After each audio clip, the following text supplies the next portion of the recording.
this. The guy with nothing that know everybody is the one. That's the one. Dang. You know what I'm saying?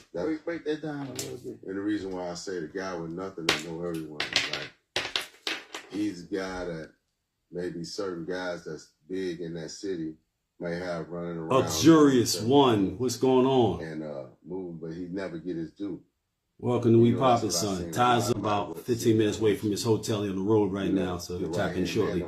Getting paid in EC1, gifted. From the day ones to the ones that just got on board. TA17 Avalon. I want to see the True 5. Welcome back, 5. What up, luxurious one? So maybe you can't do it to. I'm listening to this interview that Demetrius did with that Demetrius did with this young man. His name is Vezo. To bring dudes from different places. Icewear Vezo, I guess. And somebody from Detroit sent it to me yesterday. I pay attention to words, not I pay attention to who. Cat Dogface sent it to me. Like intellectual. And we're like in real life was watching a nigga like, you know. He sent me this particular section of it, right? And this particular section is just where he mentions my name, right? And, you know, if you listen to something out of the context of the entirety of the conversation, sometimes it can throw you off. Are you watching it? The True 5, you watching it?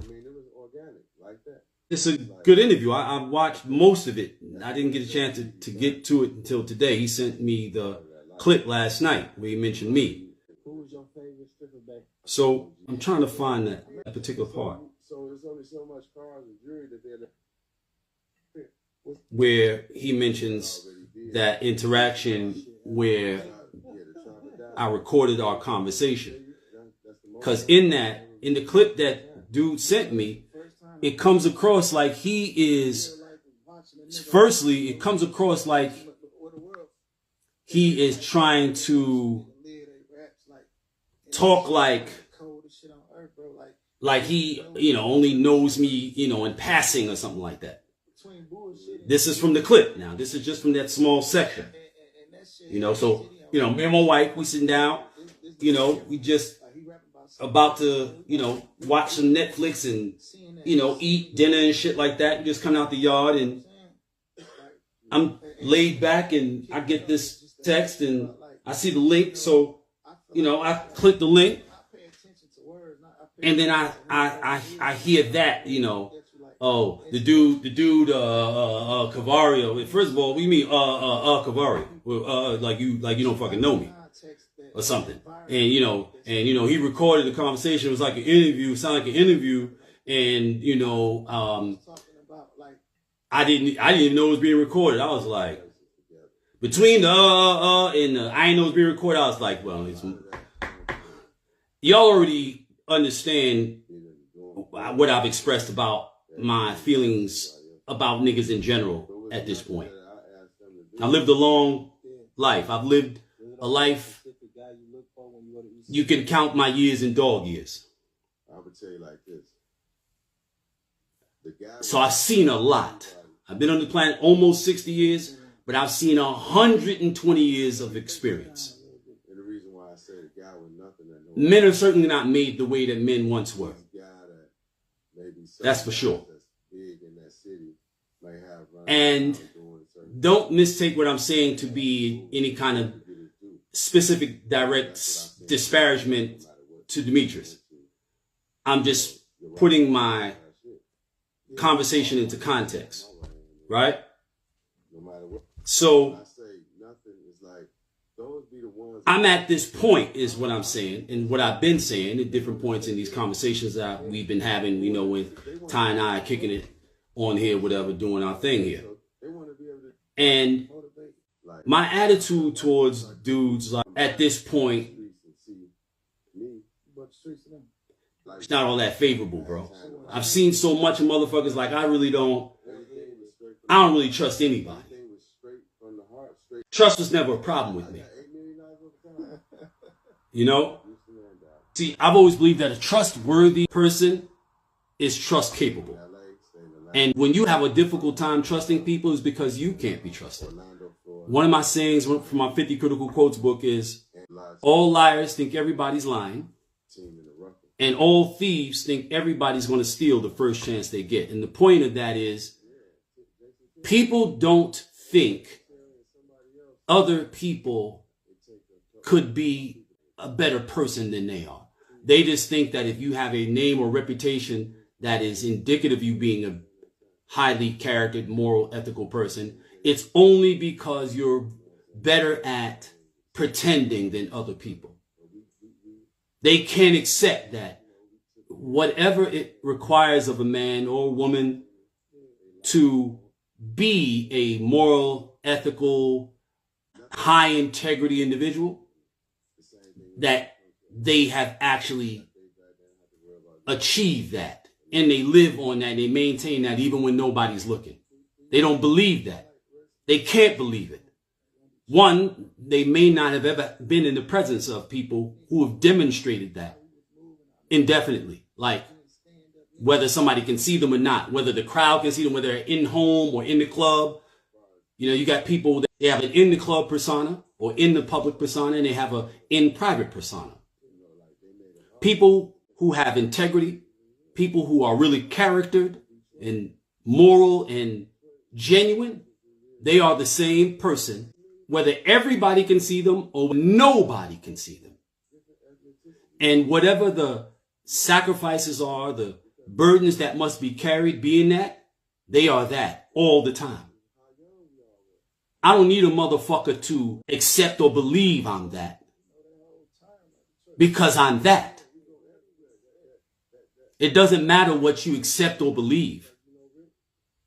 If you come into contact and more so conflict with me, you'll have to accept it and believe it based upon the outcome that will result from that conflict, as have every living being that's ever come into conflict with me in my 58 years, going on 59 years on this planet. That is inarguable, indisputable, period. There is no person walking, living now, or that had been walking or living in my lifetime that has encountered me that could say anything different from that. And I don't care how long they've known me. Sandbox. And they'll tell you that because I was engineered this way. Genetically engineered, like I've shared many times before, and as many times again as I fucking feel like it. I felt disparaged from that clip. And that's why context is so important. My wife was like, damn, the evening is ruined. Because I was like, what's this? Yeah, the dude, Cavario, yeah, he was conversing. I was telling him, I'm giving him the game. You giving me the game. You giving me your game. You telling me your shit, motherfucker. I was born with it. I did not grow up in church, Demetrius. My mommy and daddy were not pastors, Demetrius. My mommy and daddy were gangsters, killers, hardcore motherfuckers. That was my religion, Demetrius. You weren't giving me any game, Demetrius. You were explaining to me, and maybe that's what you meant. So I won't take that no kind of way. Although in that moment, last night, I took it a kind of way. On the back end of, yeah, the dude, and I don't know what you got going on. Prison has some significant impact. It can have significant impact on a person's psycho-emotional condition. You know, I was in your presence a long time. You used a lot of drugs. There is no such thing as no impact. Smoke enough weed, drink enough liquor, pop enough motherfucking pills, and pills do physical damage to the brain. And listening to this interview, white lightning a lot during your 20 years of prison. So, and you got a lot on your mind and your plate now, dealing with all that the world has put in front of you since you touched down. So, okay, maybe you were having a bit of a moment. You're a man of a certain age, trying to gather your thoughts. But it sounded as though you either you didn't want to say my name, why I would not understand why the fuck that would be the case. I have no understanding of why that would be the case. You know, we got a chance to speak very briefly during your visit to Detroit, doing your weed promotion thing last week. And that's the first time we've spoken since you've gotten home. And you've been home, I don't know, almost a year, which is very surprising to me. I definitely thought, this is my brother, you know. I've been fucking with him before he went away. During the time he was away, he was one of the primary people. That's how that conversation in 2011 happened. The one that you said you didn't know was being recorded, which was like the final nail in that particular little coffin last night. Because how did you not know it was being recorded? That don't make sense. It makes no sense. This being the case. You called me because you knew my number by heart. You had just gotten moved after the beef with the DC dudes, which you explained in the interview here. And you get sent to Atlanta. And they put you in solitary. And then Ali Zoe, unbeknownst to you then, sent you a phone. You knew my number by heart. That's an indication of something. You called me.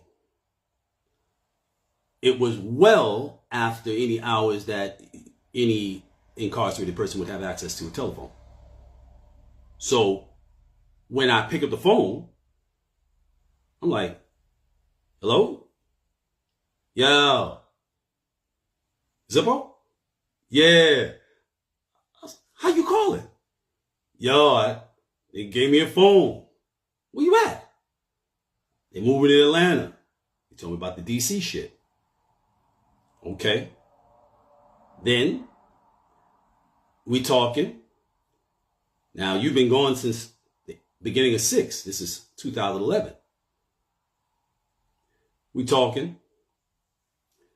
And then I go, yo, my man, I think it was Dennis Byron, I believe, put me on to something called Google Voice a couple of hours earlier that night. And he said, you can do your interviews. Because other than that, this is during the Hip Hop Weekly time.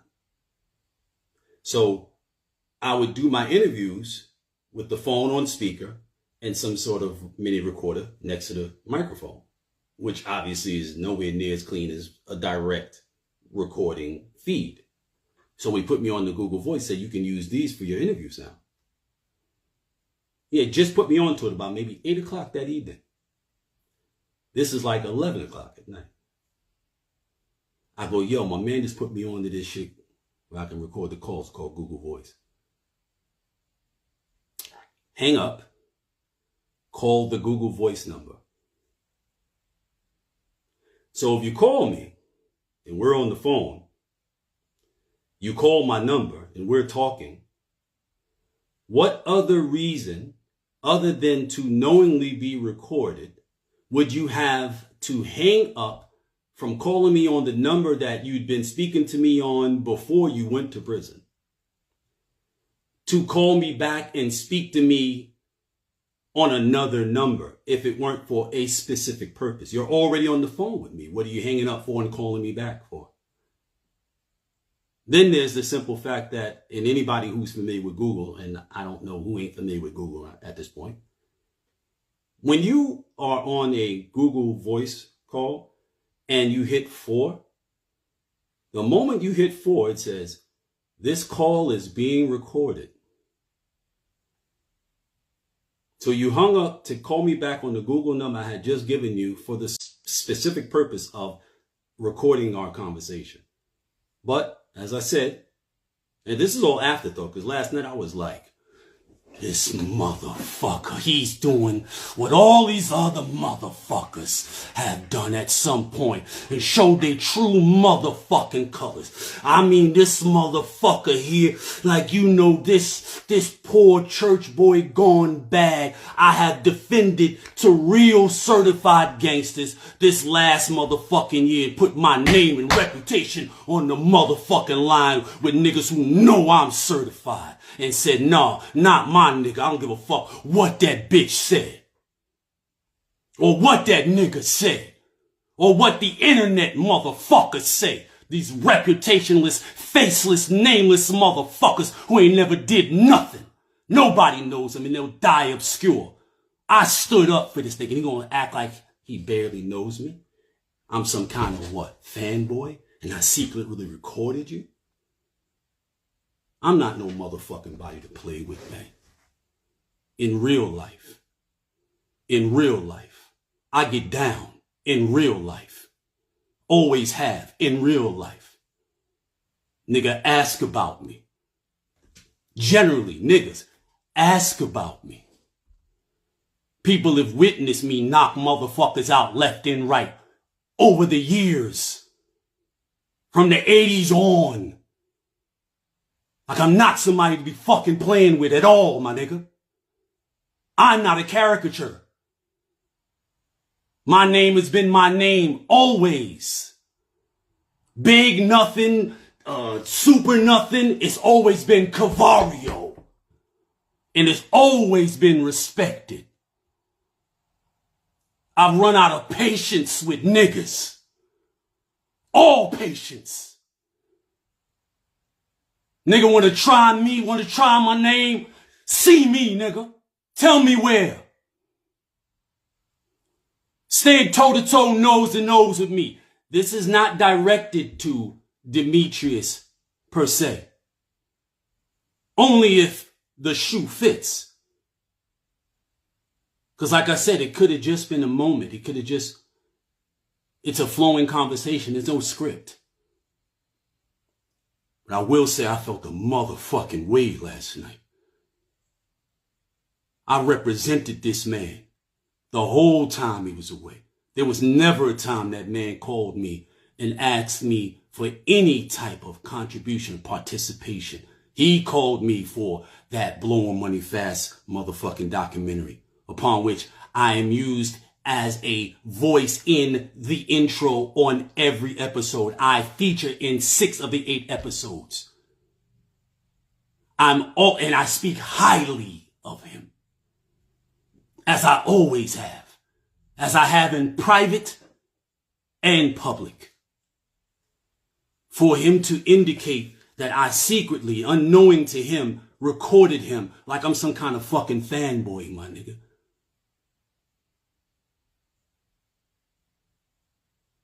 It's indicative of high insult and low regard.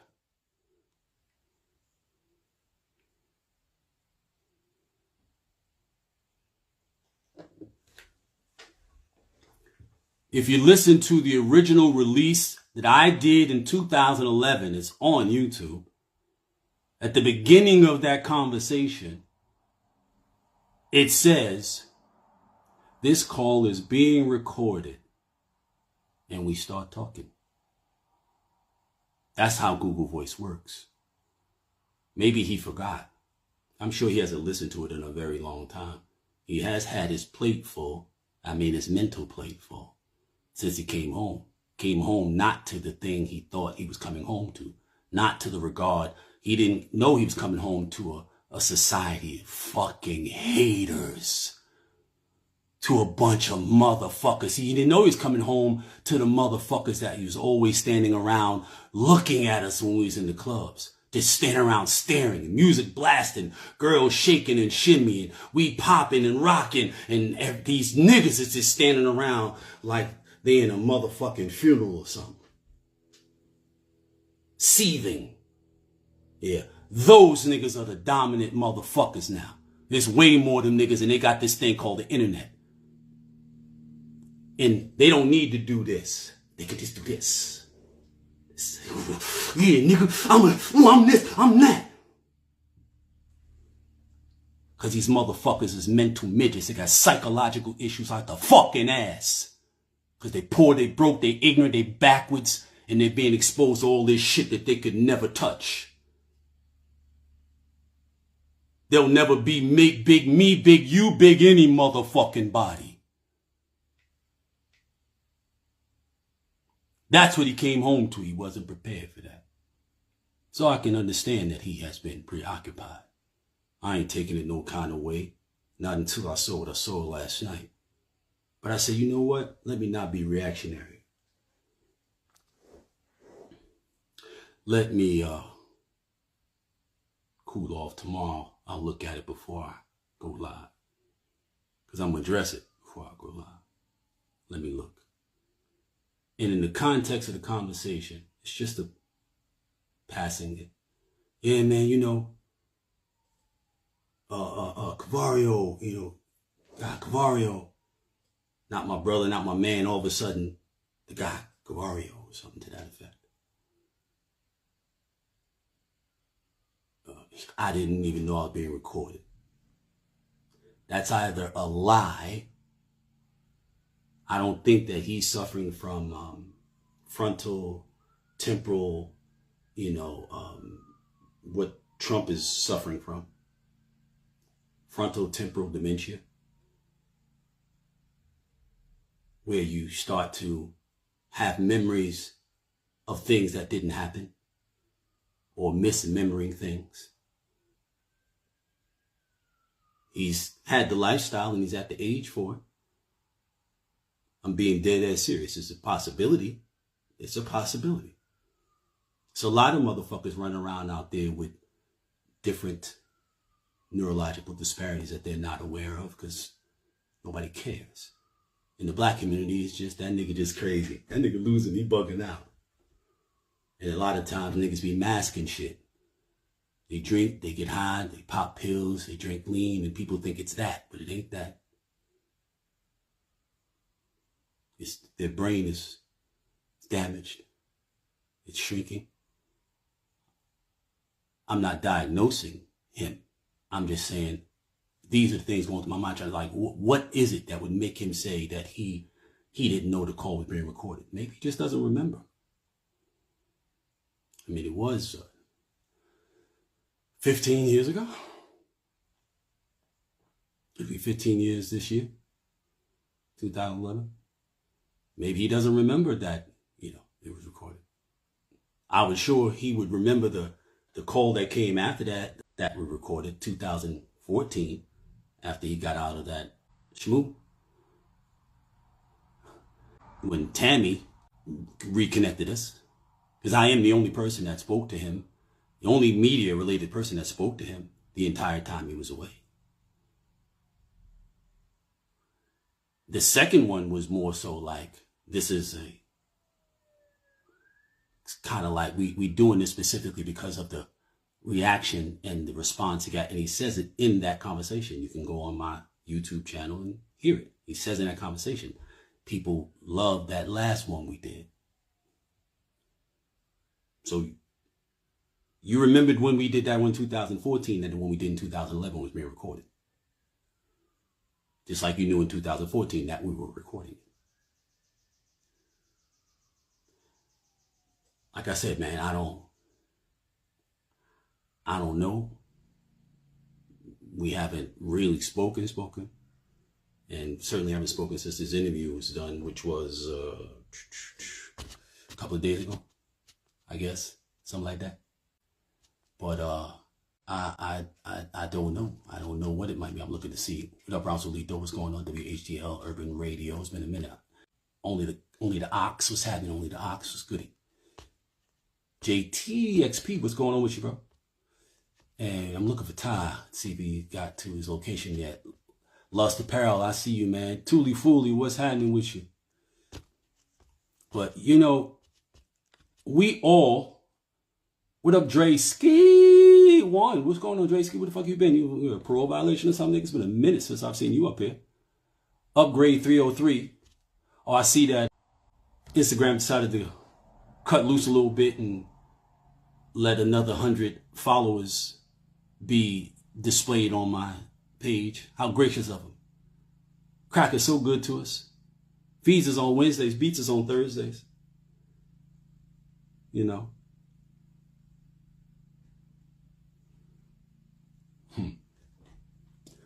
How Sufi, I see you. What up, Mo? What's going on? Yeah, Trump has definitely doubled down. You know, you motherfucker that just fired Pam Bondi, right? Now that he's firing people, he's probably going to fire Laura Loomer too. And now that he's firing people, now motherfuckers are going to start telling. Now they're going to start giving up, especially the women. You know what they say about hell hath no fury like a woman scorned. You give a unstable person, period, let alone a woman. You give, oh, my wife she got the lawnmowers unstuck. She had the lawnmower stuck in the goddamn mud. Had a nigga on mud. Yeah, I see you, nigga. Yeah, what up, though? And she came out like, I love the fuck out of her. I don't need nobody but her. That's it. That's all I need, my nigga. You know what I mean? But hell hath no fury like a woman scorned, as the old saying goes. And between Chrissy Nome with her husband popping up on the internet with big giant fake titties on and ass pads and his biker shorts and all type of fucking insane shit. She's been married to this nigga for 36 years and claimed she didn't know he was a fucking cross-dresser. Get the fuck out of here.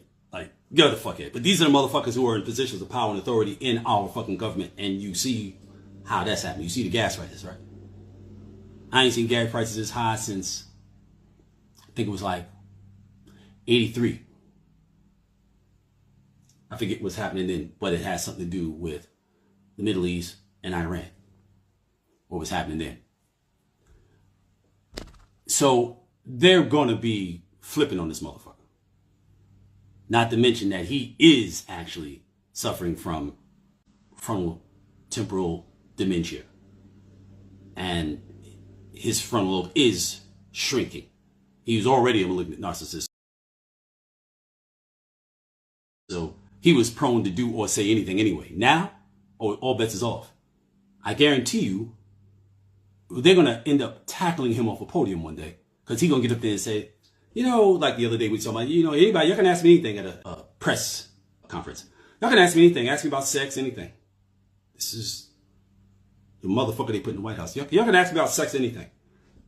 What you say, motherfucker? About sex? Oh, boy. He about to start telling himself.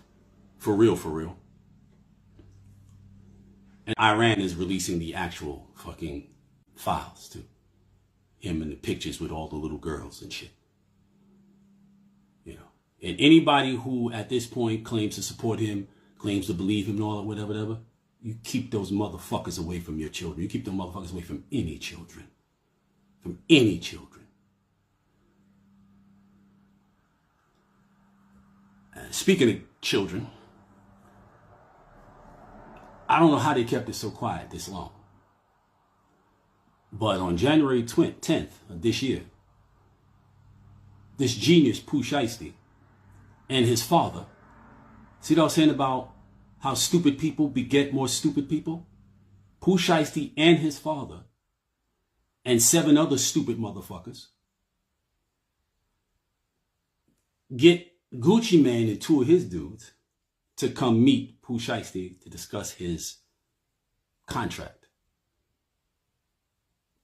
Gucci Mane recently had announced that he was letting go of all of his artists, releasing all of them and looking for new talent. But he was releasing everybody but Pooh Shiesty and some other cat. And so they get Gucci to the spot, and Pooh Shiesty pulls out like a AK style pistol or long gun or whatever. And at gunpoint, they force him to Gucci to release Pooh Shiesty from a contract, from his 1017 contract. And then they robbed them, him and his man, him and his two other guys, robbed them, assault them. This dude, what's this fat guy's name? Big 30, blocks the door. So let me just break down the crimes for you. First of all, you got a convicted felon who is currently under house arrest for a violent felony involving a gun. You remember that? That brilliant piece of criminality. Could be deemed extortion. Definitely terroristic threats. Definitely assault. They robbed them for all their jewelry, Rolexes and so forth. So, violent felon in the possession of a firearm in the commission of an additional violent crime of robbery, terroristic threats, assault, kidnapping. That's just off the top of my head I could think of. And then these fucking geniuses whom you guys let your children or whom you yourselves engage, watch, follow, look at, fan over. These genius motherfuckers get online and start showing the jewelry from the crime.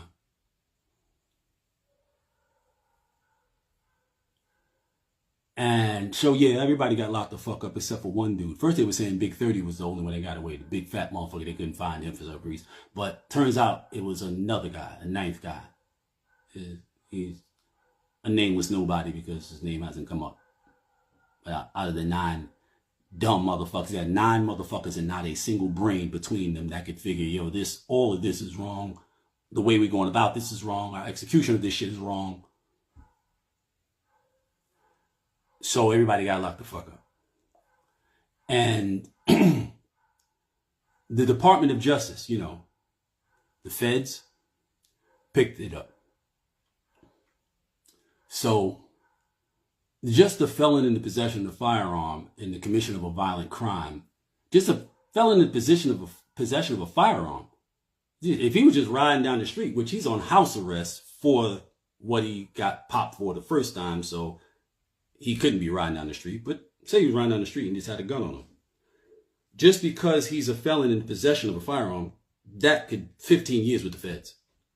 Cops pick him up, the cops put the report in, it comes across the feds' computer, and they go pick him up and charge him federally. 15 years. This is way worse than that. Way worse. This kid is looking at easy 50, 55 years in prison. Federal penitentiary. Y'all want to keep letting these motherfuckers have any access to your children? Like you want to play the music, and I've never heard a Pooh Shiesty song in my fucking life. I'm pretty sure of that. You want to let these motherfuckers into your psyche and your children's psyche because you ride around in a car, got your kid in the child seat or whatever, hearing the shit that this mental midget, this retarded motherfucker is saying, and want to talk about what the white man did to you, what the white man doing to you, or what anybody else is doing to you. Not to say that the white man is separate, his system is separate from the condition that gives way to an individual like that or individuals like that. But I'm saying, like, it's you. And the white man jumping in your car going, yeah, listen to Pooh Shiesty. That's you. Let your kids hear Pooh Shiesty. That's you. That's you vibrating in the goddamn gutter. That's you. That's you doing that. Motherfucker, you victimizing yourself. You following these dickhead, half-wit motherfuckers, and then you want to get online. These worst criminals in the fucking world. It's like you motherfuckers think that a criminal is validated when he gets caught. That way you know that he actually does or has done the thing he says because he got caught doing it. And you invalidate or attempt to invalidate a motherfucker who actually did the shit the way a professional does the shit and goes about their business without getting caught. You try to disparage him. He can't be real. because you believe in failure. You don't believe in success. So if a motherfucker was a successful criminal, you don't believe that. If they were a failed criminal, that you believe. What the fuck does that say about you, monkey? Gloves is off, as far as I'm concerned. Gloves is off. I'm not saying nothing but what the fuck I know to be real and true. What up, Clay Davis Sr.? What's happening with you? E6 Mile, I see you. What's happening with you, man? Only the Ox said, most of them, not all, but most actually addicted to the glamour and the glitz. The glamour and the glitz. You got 2 years, maybe 3 years glamour glitz, whether you're a rapper or a motherfucking nigga in the street. The rest of that shit is all the motherfucking bill that you built up in those 2-3 years, and you gotta pay it. You gotta pay it. You're gonna pay it with blood, you're gonna pay it in mud, but you're gonna pay it.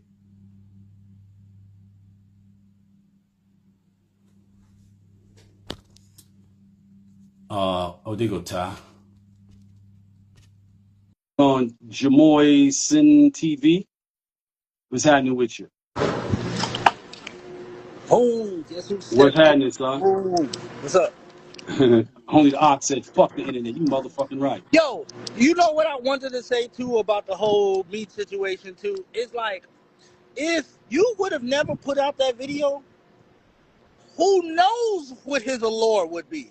Who knows what people would know of him because they never heard him talk. They don't know who he is. They don't know his thinking. All they know is the ideas and the folklores that motherfucker done been saying from strip clubs. The only time they've heard this man speak and they have any idea that would build more of an interest and more of a lore around who he is the conversations he had with you. And that's kept him relevant for the last 20-something years while the nigga been in jail. Yeah, I wasn't going to say that.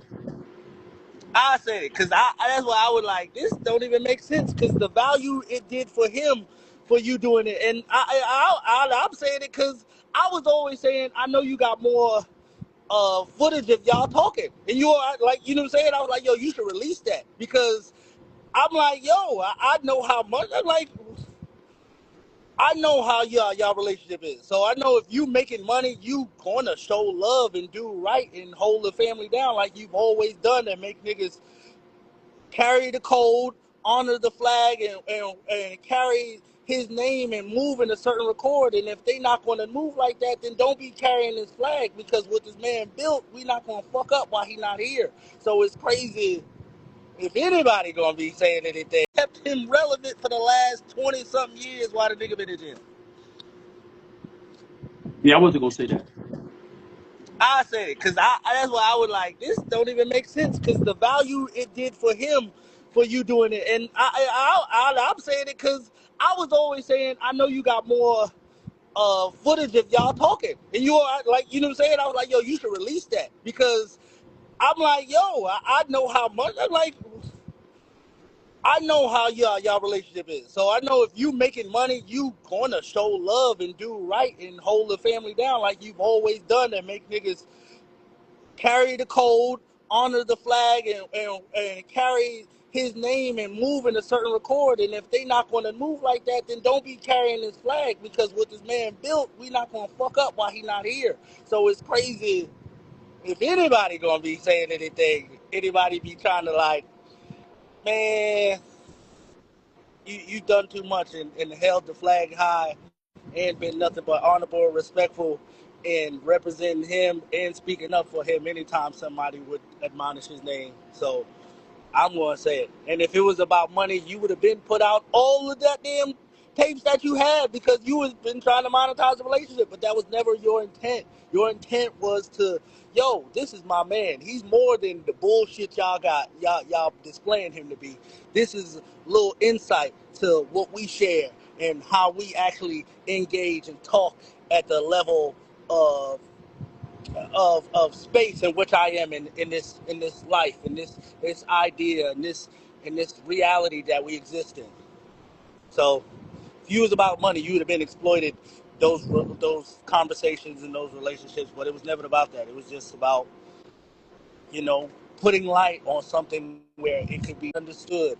And you you really gave them basic shit. I wasn't even saying nothing. It was like y'all was talking about rims. Yeah, you know, you like rims. Yeah, niggas don't know about rims. Y'all talked about the actual what it really is, and that was just so level, street level. That was so basic level of communication. Y'all ain't even really get into nothing in depth. But you know, that's neither here nor there. Real talk though. Real talk. And I appreciate you bringing that point forward.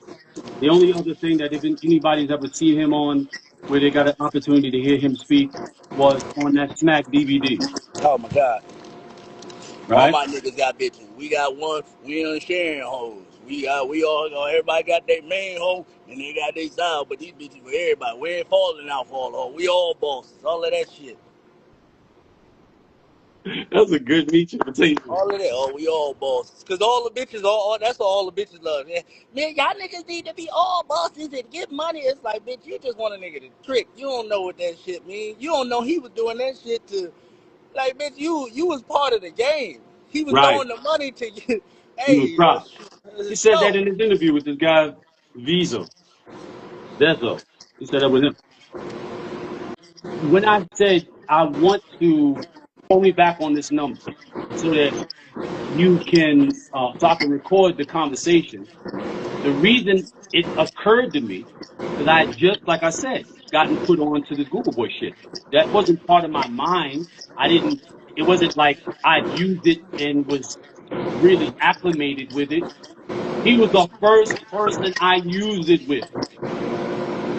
So the reason that it occurred to me, yo, let's record it, was because we're having this conversation, and I'm just like, damn, man, this is after Rick Ross's song "Blowing Money Fast" had blown up, and all of the creative loafing articles had come out. Shout out to Marshall, and there was a level of awareness. Believe me, as many people as there were in Atlanta and in the party scene that had heard of him, most had never actually seen him. So they don't go out like that. And during that time in the Atlanta system, mute your background. During that time in the Atlanta system, in the Atlanta party scene, it was very intimidating for a lot of people. If you weren't able to represent at a certain level as a male, women went, as good as they could look, whatever. But the guys were a little more apprehensive. Guys would save up to go out one night. They'd save up for however long, days, weeks, months, to come out because Wasn't there no was free to so get in. much. You had to spend money. Yes, or at least look like you were. To get your credit card scam up and all that, whatever you had to represent. So a lot of cats were hearing about what was going on, but they weren't outside. They weren't coming outside. So they didn't get to actually see him, right? They just heard stories. They heard people giving up their version of what it was like or what happened, explaining something that they had never seen before to the best of their ability to articulate it. So a lot of times they couldn't even tell it like it was. But as time passes, the allure increases and things go from this to this. But by 2011, there was this really outsized and off the mark major impression of a larger majority of people who had never seen him before, who were now aware of his exploits. And they had no real understanding of the actual person that I knew.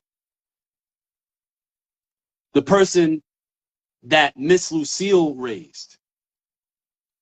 That's the person I dealt with, right?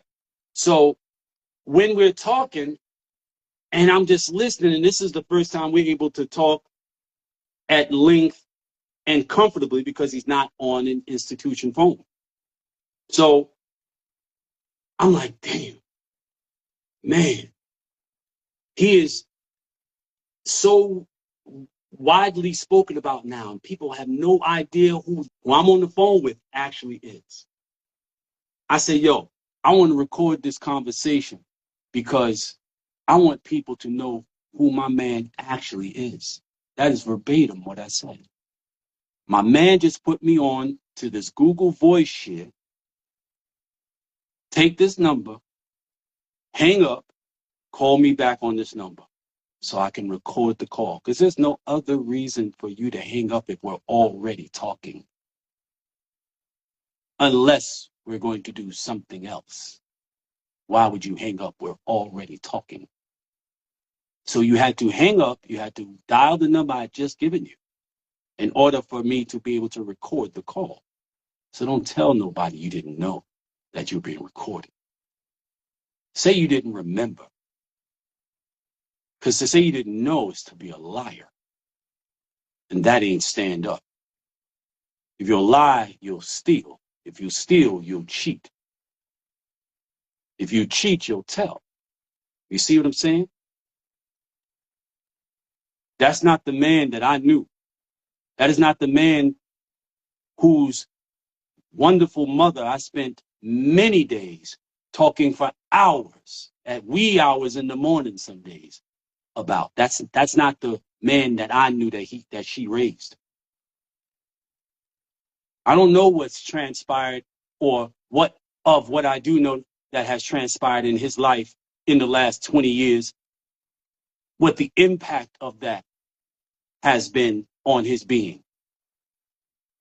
He doesn't have the folly of youth where you can believe things that are not true. He doesn't have the insulation of a lot of liquid paper where you can create any reality that you feel you want, at least within the space around you. He's dealing with raw reality in a manner that he hadn't dealt with in a very long motherfucking time. Something I learned from the last 30 months working with Bump on his book. Bump was a certain level of individual in that game. Top tier. Top tier. And I'm talking about the dope game, not cocaine. Not the party favor game. Cocaine's a party favor. The money in cocaine is nowhere near comparable to the money in heroin, never has been. Even the government knows that. The government didn't set up all the structures it set up to facilitate the production and distribution of the heroin business across this planet for pennies. In 2008, banks were saved by the liquidity of drug money. That is a matter of record if you're a person who is inclined to access such information. It's there to be gotten to. There were banks that were saved, major banking financial institutions that were saved by the liquidity of heroin money, the drug business. Remember, cocaine was the thing that we did after we were done getting money with heroin. And cocaine was the party favor. For some perspective. So I don't know what it is that he could have, I don't know what it is that he could be impacted by, or what aspect of his experience he could have impacted by. But I know that he returned to a world that is far different with a lot less insulation than he had when he left. From being around Bump and talking to Bump for hours and hours and hours, day after day after day, I was able to gain a perspective that I was able to do comparison with. When Bump went to prison in 85, he had been a multi-millionaire for 10 years. Damn near 10 years. Definitely 7. And he had a certain regard and a certain respect, reverence from his peers in the world that he lived in. And as I've explained before, when you're in that world, it is a world unto itself. The outside world barely exists. It barely exists. We tap into it for the things that the outside world produces, the goods and services that we enjoy and like to have in our lives. But we do not deal with those people beyond whatever service or goods that we purchase from them. We are in our own insulated world, and we have our own peers, our own social norms.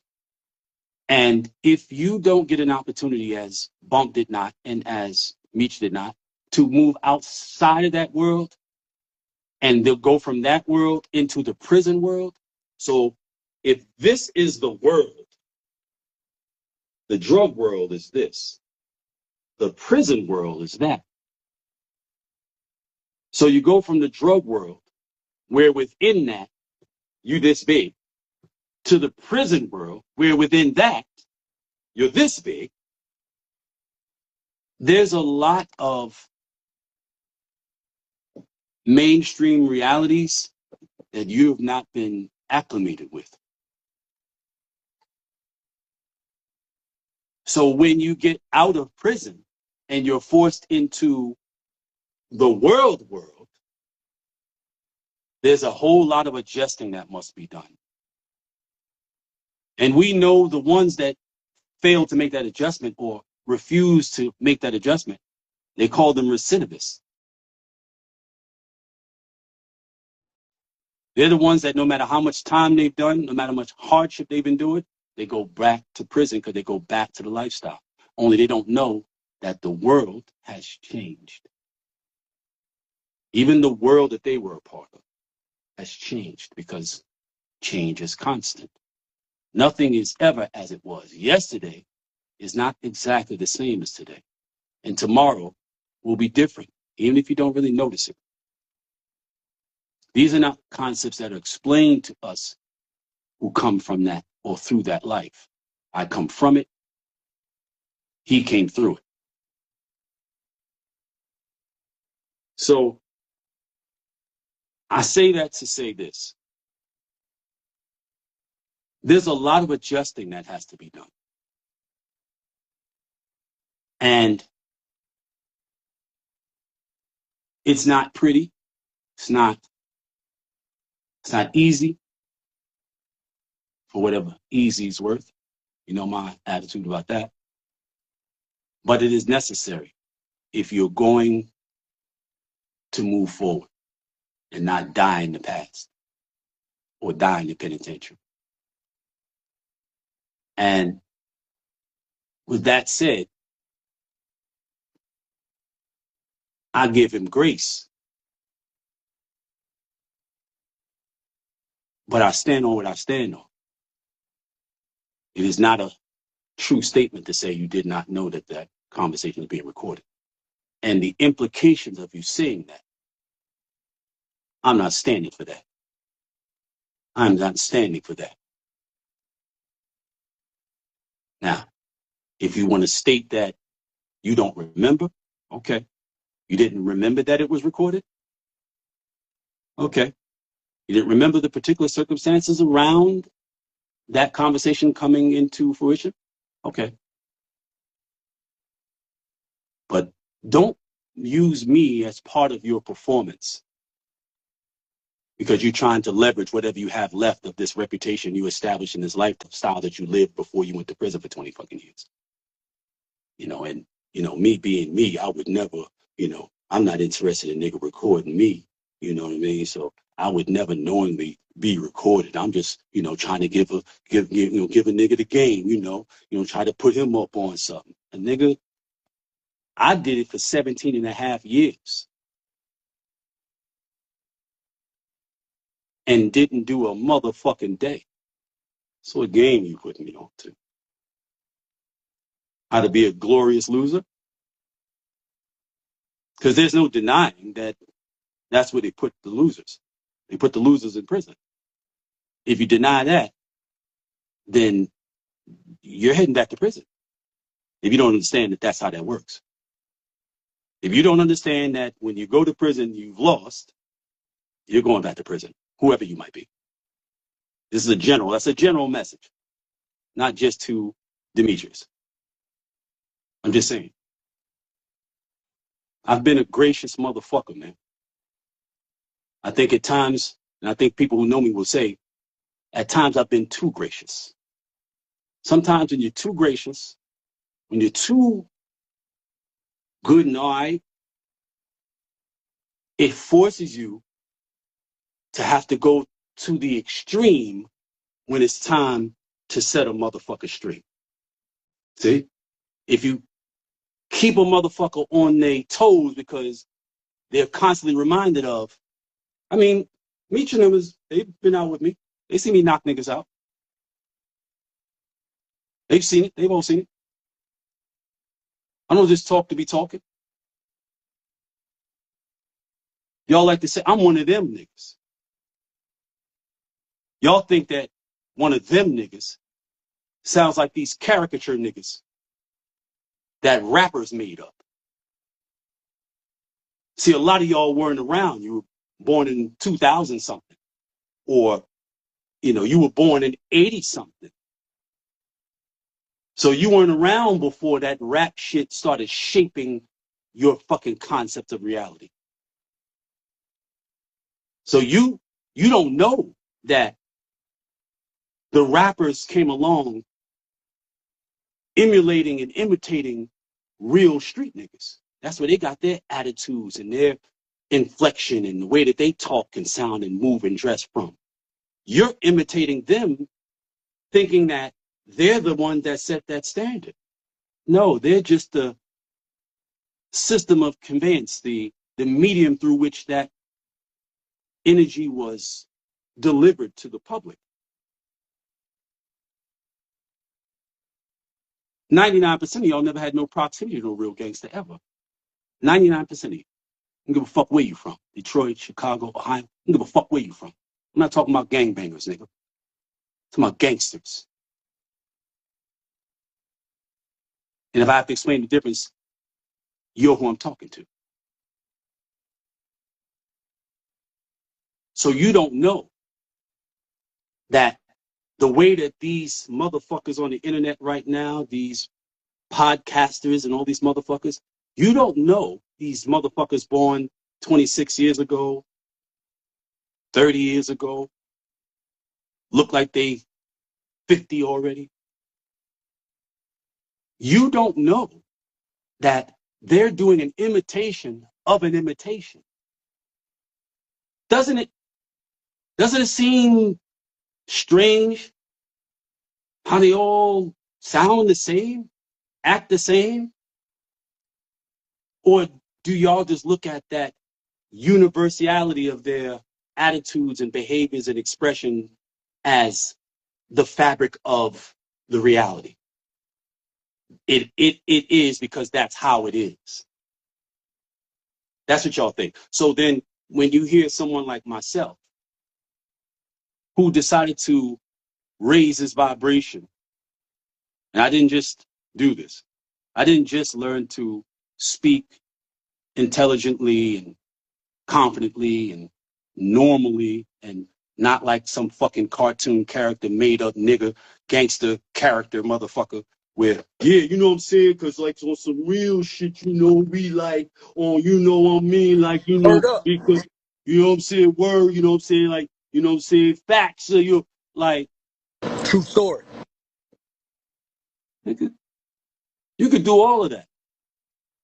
I still put my fist to your motherfucking face, nigga. And then I'll articulate very intelligibly how it is I put your fucking ass in the ICU, motherfucker. So you motherfuckers convince yourself that because I got long hair, like that cocksucker that what does it call itself? P for Pussy Princess that's been jumping in the motherfucking comment boxes lately, out of nowhere, nobody ass nigga, hiding. You're hiding, you ain't got no face, no name, and there's 10 million of you niggas. That's you make comments about, oh yeah, hey, you're slinging your hair. Nigga, you're jealous. You're jealous. You're fucking jealous. Nah, I do miss my hair when I used to swing that shit. I am just like jealous like Nigga, this. your hair was never that long. My shit was long. Yes, hey, see, you Your jealous. hair was never that You're long. jealous. I You're made jealous. them get locks when they was little, and this little motherfucker, he ain't want his motherfucking locks. You're jealous. You ain't with your motherfucking locks. Your locks got down to like maybe here, and then you cut them. You're Fuck, I jealous. came home one day. I don't know how you convinced Tiffany to let you cut your fucking hair, but you cut your goddamn She hair. gave me $100. I was in 5th grade. Sure $100 enough was a lot did. of money. She sure enough did. She said she didn't want to take me to get my hair done, so she was like, "I'll give you $100. You cut your hair." I was like, "All Funky right." bitch. The fuck you fucking with my legacy for, you funky bitch? Fuck wrong with you? It's my kids. I ain't asked you to do none of that. Watch them. The fuck is you doing? Paying my kid and bribing my kid to cut his motherfucking hair. Yo, watch your kids around these people, man. Seriously, watch your kids around these people. Don't be leaving your kids around people, man. And if that ain't their kid, watch them. They might love you. They might resent the fact that that's not their child. And you won't let them have one of yours. Yeah, that's some real fuck shit. She did do that. She did pay you $100 to cut your hair. I remember that. How dare she? How fucking dare she do some shit like that with my kid? You ain't asked me. What the fuck is wrong? She lucky I ain't throw her ass out a fucking window. Motherfucker. Fuck. That's why when I left Don Diva, I buried the bitch. Threw that bitch right in the fucking hole. Never speak to you again. It's been nice knowing you for the last 15 years. Never speak to you again, ever. Never, ever, ever again. Poof. You're gone. Bitch, I don't have a Ouija board. I don't believe in seances. Fuck all dead motherfuckers, whether they breathing or not. I'm off the nice guy shit, bro. I'm off the nice guy shit. The niggas got me fucked up. Like I won't run you down and whip your ass. I don't give a fuck who you are. Ask about me. Ask the tough niggas you know that's been running around. Ask them about me. Ask them if I was ever anybody to fuck with. Ever. Never been nobody to fuck with. Never been nobody to play with. You hoe ass niggas, you get in those comment boxes and you make these motherfucking comments, knowing nigga, I'll pop your motherfucking eyeballs out your skull, nigga. Literally. Literally. Not being figurative.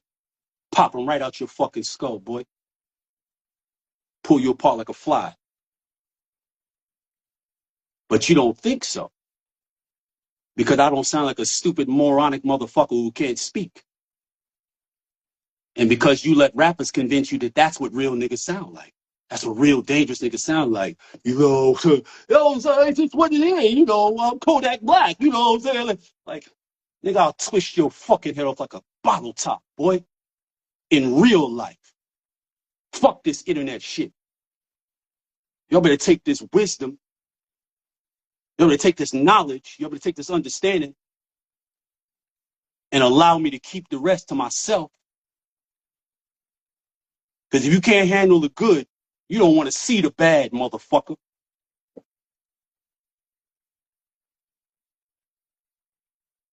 Y'all somebody motherfucking lost ass kids, man. But you're not mine.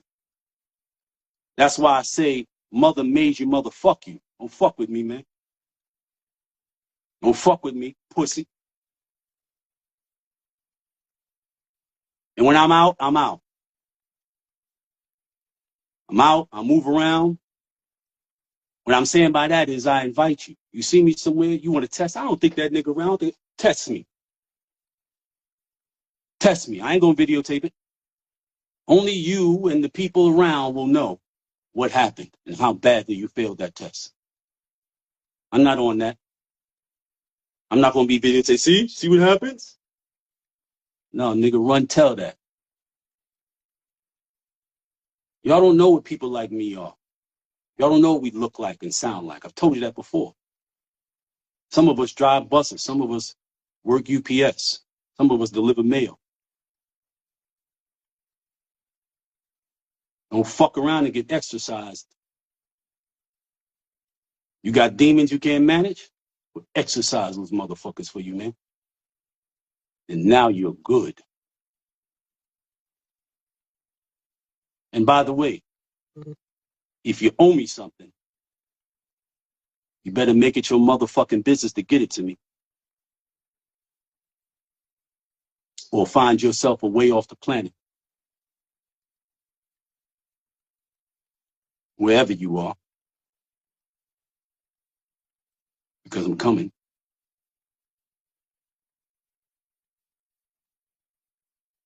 So. But the world's going crazy, son. Yeah. The world's going crazy. And you all can be as ignorant as you want about what the fuck is going on outside the block or off the internet. I heard, oh, this is a perfect example of what I was talking about. In terms of niggas being confused about what reality is now. How reality has these niggas twisted the fuck up. Listen to the intro. Listen to the intro of the page of the guy that Demetrius did this interview with. Listen to the intro. Listen to what he's saying. This is what they think. This is how they think. This is what they believe. I'm not looking at it as, oh, they gonna knock me up behind the field, boy. You know what I'm saying? Like, I'm not promoting drugs. I'm promoting the life. You know, music. And the bad thing, the food is what it's about.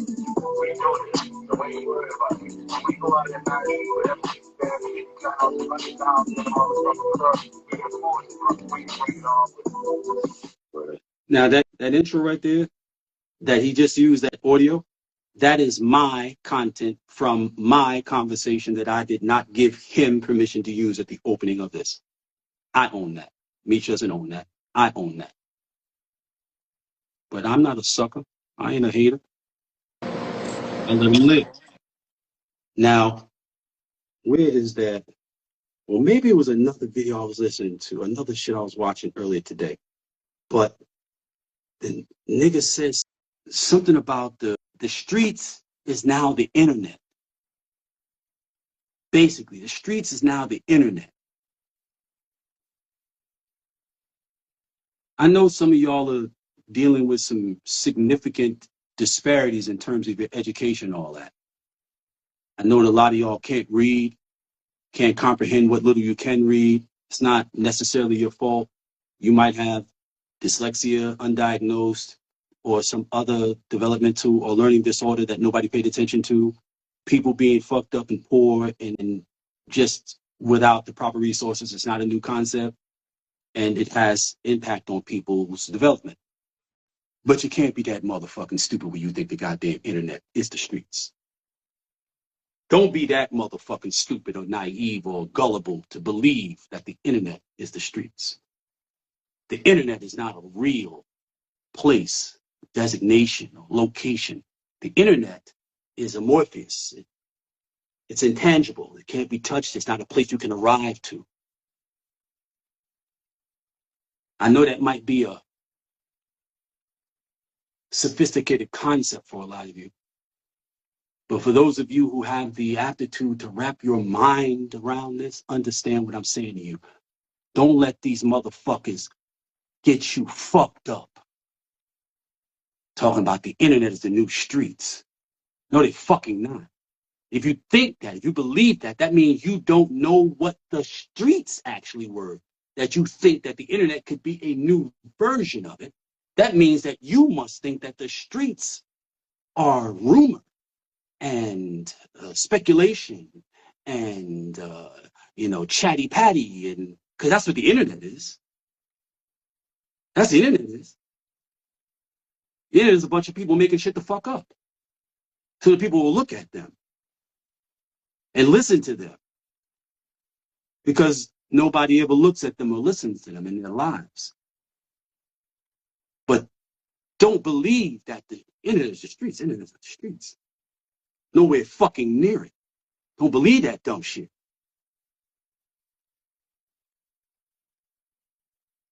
That's it, man. That's all I got to say. So what's popping with you? Where you at? Nashville. What's happening in nasty Nashville? Got a show in Nashville tonight. And shit, that's it. The show. 8 o'clock. About to Okay. get ready. Okay. What time? 8? Oh shit, you gotta get ready, bro. Nigga, it's 8. It's 8:15. It's 7:14 here. Oh, that's right. I forgot. That used to always fuck me up. when I had meetings there, and I'd be leaving on the schedule that would put me there at the time I was supposed to be there, but forget that I'm crossing over that fucking line, and all of a sudden I just gained an hour. I got an hour younger and shit. This is bugging me Yeah. up. You know, I used to bust moves in Tennessee. I like Tennessee. I like Yeah. Nashville. I used to go to Nashville a lot. And so I've been to all the museums, all the clubs, restaurants, everything. You know what I mean? Just fuck with Nashville. I met my man Nels in Nashville. NLG7. Nels. I met Nels in Nashville. At this old old Italian lady they used to call the Godmother. She used to act like she was a mafia affiliate lady. Maybe she was, I don't know. But she had this house out there. And when I met Nels, he was staying at this house. And she had been connected to me by somebody who told her about Raised by Wolves shortly after I had published it. And she wanted me to come to talk to her about making a. This is long before the internet shit and all of that, whatever. So it was about a movie. There was no Netflix and nothing like that, no streaming, none of that shit existed. So it was about, you want to make a movie out of this? And so she told me to come down there, I stayed with them a couple of days, and we talked and built whatever. But it became apparent to me that she was running somewhat of a grift. And because I come from what I come from, you can't pretend to be a gangster with me. You can't put on airs and dress a certain way and say certain words and wear your hat tilted to the side. She really like she used to wear a fedora, like she was like a caricature. You know what I mean? And rap has set people's minds up in such a way as to make them highly susceptible to people like that. You look just like the video. You look just like the image in the video. So you must be it, because I've never actually seen it in real life. I've only seen rappers do their little skits and stuff like that, whatever. So that's my perception of reality. So if you look like that, then you must be that. Yeah, man. Do your thing, son, and break a leg, have a great show, knock 'em dead, get paid, live your life, stay sucker free, Always. keep it a foul well, be you always. You know what I mean? Whoever don't like it, nobody gives a fuck. So go stand in the corner, hold your breath, man, till your brain blow up. Nobody cares. Nobody cares. You know what I mean? Mean what you say what you mean. Hey, yeah, you in a hell of a hole. Yo, What the fuck? I can hear my echo. Damn, son. All right, man. Let me jump, man. Son, I love you. Love you too. Proud of you. Keep doing your thing. And for the rest of y'all, man, I hope you're listening. Because you might not come across anybody else who would have the degree of value offer I have, who'd be willing to offer it to you at no more cost than a little bit of your time and attention. Because the time and place I come from, the game was to be sold. And y'all getting a lot of it for free. And real. Not the shit rappers come up with. Let rappers entertain you, not educate you. There are very, very, very, very few rappers with any degree of prominence that are qualified to educate any fucking body. Very few. With any prominence. That's on purpose. Not that there aren't many that could, just the ones that have any prominence, they don't. And the ones that do have prominence ain't got nothing but poison to push into your motherfucking mind. A la Pooh Shiesty and the like.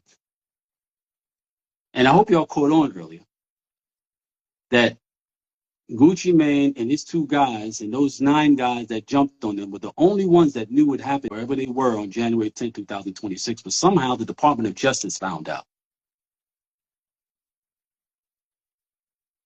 How do you think that is? You think the niggas that did the robbery told them? And one more thing. I gotta jump. One thing. Just want to ask you if you know this. Did you know that Charleston White played what's his name, Young Thug, into a situation, a violation situation? I don't know. Charleston White, he be making shit up. So No, bro. No. This happened at Drewski's. Drewski had a party in Miami, and he made a terroristic threat to Charleston White. And Charleston reported it. Charleston White also staged fights at his comedy shows and act like people try to attack him and they go, nigga try to attack me. Like, so he staged a lot of stuff. Him and that guy were going back and forth. Him and that guy were in the same room at the same time for the first time. And he said, you might not make it out of here. That's a terroristic threat. And that's enough for him to get those 19 years sitting over his motherfucking head. And he told him, Monday morning, I'm going to make the report. Now, last I checked, he hadn't. But this is a motherfucker getting played out. These people are showing themselves to be exactly who they are. Now, I'm not talking about Charleston White. I'm talking about motherfuckers who project themselves as, I got money, I got this, I got that. Listen to me, I'm smart. Whether it's a drug dealer or a rapper. Listen to me, I'm smart. Look at the cars and jewelry I got. I'm smart, listen to me. But then watch what happens. Stop listening to these motherfuckers, man. That's my point. All right? Remember, think critically, you should live wonderfully. Mind pluck out. And fuck everybody.